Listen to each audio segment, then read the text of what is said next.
Hi, everybody. Today I want to talk with you about the crisis in Puerto Rico and why it matters to all of us. Puerto Ricans are American citizens, just like folks in Maine or Oklahoma or New Mexico. And over the last decade, Puerto Rico has suffered through a deep and painful recession. But unlike the rest of the United States, it hasn't recovered. Today, the island continues to face a crippling economic crisis. Schools are closing, power is being cut off at homes and hospitals. Teachers have to choose between turning on the lights or turning on the computers. Doctors can't get medicine to treat newborns unless they pay in cash. And as the Zika virus threatens both the island and the mainland, workers dealing with mosquito control to help protect women and their unborn babies are at risk of being laid off. Right now, Puerto Rico is spending about a third of its tax revenue on debt payments, far more than anywhere else in America. And on July 1st, the island faces another $2 billion in debt payments that it cannot pay. There's only one way for Puerto Rico to pull itself out of this crisis, and that's by restructuring its debt and finding a sustainable fiscal path toward growth and opportunity for its people. But here's the problem. Right now, Puerto Rico doesn't have the tools it needs to restructure its debt. Tools available elsewhere in America. And only Congress can fix the problem and put Puerto Rico on a path to recovery. Thankfully, this week the House overwhelmingly passed a bipartisan bill to address the crisis. And I now urge the Senate to move quickly to follow suit. This bill won't cost federal taxpayers a dime.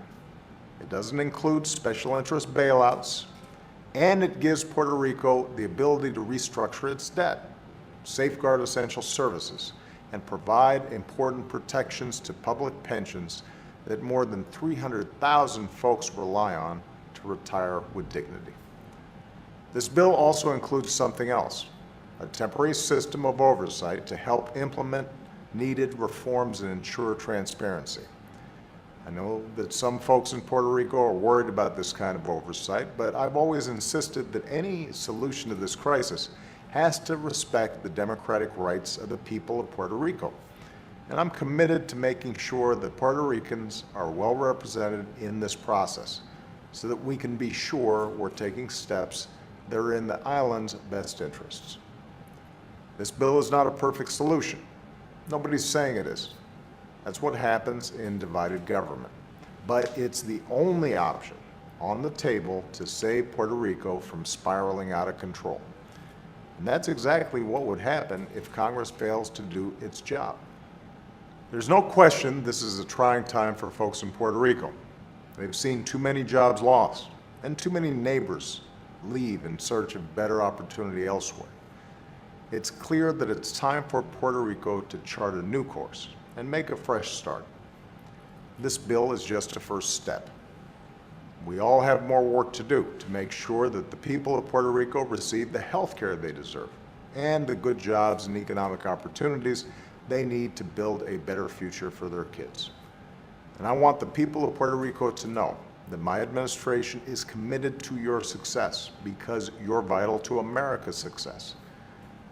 That's what this is all about. We don't turn our backs on our fellow Americans. We don't treat folks differently because of where they live. Instead, we treat each other as Americans.